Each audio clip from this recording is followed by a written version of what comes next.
Alors aujourd'hui, si vous voulez vendre grâce à Instagram, là vraiment on se concentre sur Instagram. Vous pouvez le faire aussi sur Facebook, mais on va vraiment se concentrer sur Instagram. Il y a un élément à prendre en compte, c'est que je vais vous prendre l'exemple ici des formations en ligne. Si vous vendez des formations en ligne, sachez que c'est un milieu très compliqué au départ parce que vous n'avez pas de notoriété, vous n'avez pas de réels résultats comparé à des personnes qui sont là depuis longtemps dans tout ce qui est formation en ligne comme Théophile Hélier, Olivier Roland, Aurélien Maqueur, toutes ces personnes-là qui sont vraiment sur le web depuis 10 ans et qui vendent des formations, qui ont des résultats, qui font des plus de 6 chiffres par mois, bah c'est sûr que vous, quand vous arrivez sur le marché, vous avez des gros concurrents et le problème c'est que ce qu'il faut bien prendre en compte, et c'est pour ça qu'il ne faut pas se démotiver à se dire j'ai lancé mon business en ligne mais je fais aucune vente, ça veut dire que ça ne marche pas, il faut que je change. Pas du tout, c'est surtout que les personnes qui veulent acheter des formations en ligne, c'est qu'elles veulent se former et avoir des résultats et donc automatiquement ces personnes-là vont aller vers les personnes qui ont déjà beaucoup de notoriété et qui ont des gros résultats. Donc vous, quand vous arrivez, le problème c'est que les personnes se forment déjà avec vos concurrents.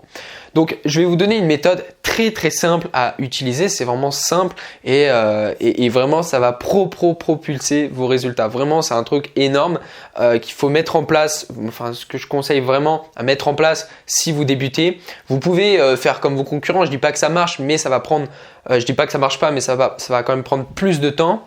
Vous pouvez continuer à vendre des formations en ligne, faire beaucoup de contenu. Le problème, c'est que ça va prendre beaucoup de temps. Et il y a une autre stratégie qui marche beaucoup. C'est une stratégie que j'ai appris de Gary Vee. C'est pour ça que je vous la donne. Donc forcément, c'est pas une stratégie qui sort de nulle part. Ça vient quand même de Gary Vee.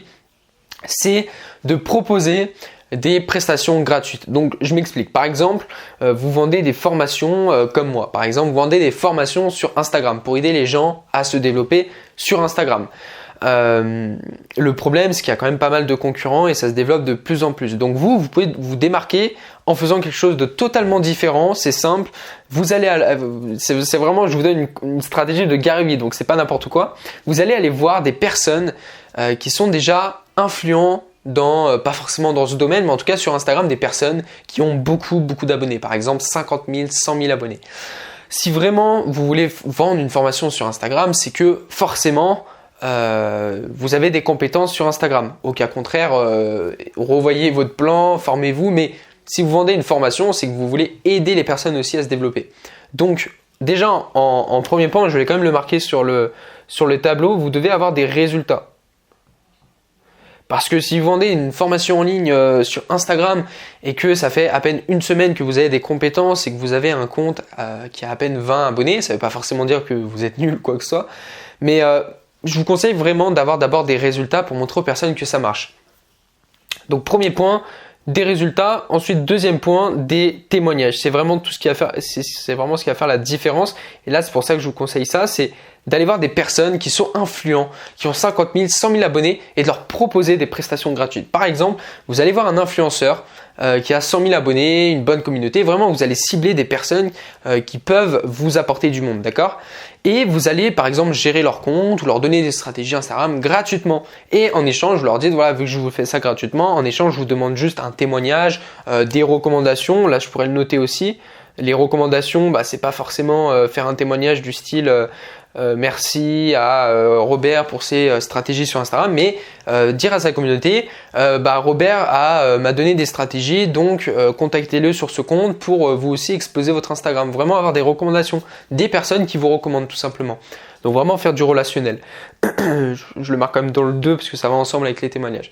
Et si vous allez voir des personnes, alors je vous donne un exemple, vous allez voir un influenceur là, un influenceur là, un influenceur là, et en fait vous en faites avec plusieurs, qu'est-ce qui va se passer ?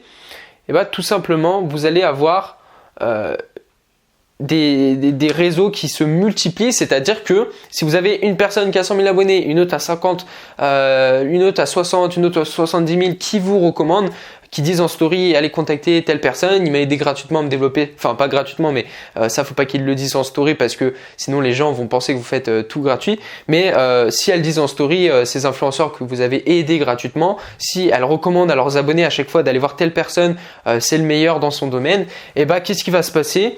Il va y avoir un phénomène de mode en fait où les gens vont penser que vous êtes vraiment le meilleur dans ce domaine-là parce que on parle de vous de partout. Et vous, en fait, vous avez fait ça gratuitement. Donc certes, ça vous a pris du temps à, je sais pas, moi, ça dépend de ce que vous proposez. Si vous proposez à un influenceur de lui gérer son compte Instagram, c'est sûr que ça va prendre beaucoup de temps. Mais si vous faites ça sur plusieurs personnes, pas forcément gérer son compte, ça peut être aussi du coaching, donner des conseils, et que vous faites ça gratuitement sur plusieurs personnes qui sont influentes, et ben le truc, c'est que ils vont vous recommander et vous allez avoir énormément de personnes qui vont venir vous voir pour soit gérer leur compte, et donc là vous allez faire beaucoup plus de rentabilité, soit avoir des formations, des coachings, et là vous allez y proposer avec des produits payants bien évidemment. Donc la technique c'est quoi? C'est de ne pas arriver en tant que novice en mode je viens de débuter et de proposer directement des formations payantes, mais d'aller voir des personnes qui sont déjà influentes, qui ont déjà de la notoriété, et de les aider gratuitement en échange de recommandations. Et une fois que vous allez avoir plein de recommandations, je vous promets que là par contre il va y avoir beaucoup de personnes qui vont vous contacter, et c'est là du coup que vous allez faire beaucoup plus d'argent. Et en plus de ça, en plus de commencer à avoir un business solide, ce qui va se passer c'est que à force qu'il y ait des personnes influentes qui vous recommandent, vous allez être perçu comme un expert dans ce domaine-là, et donc vous allez vous aussi commencer à avoir une grosse notoriété et être parmi vos grands concurrents, les dépasser, etc. Donc voilà pour moi comment il faut faire quand on débute dans des milieux comme la formation en ligne.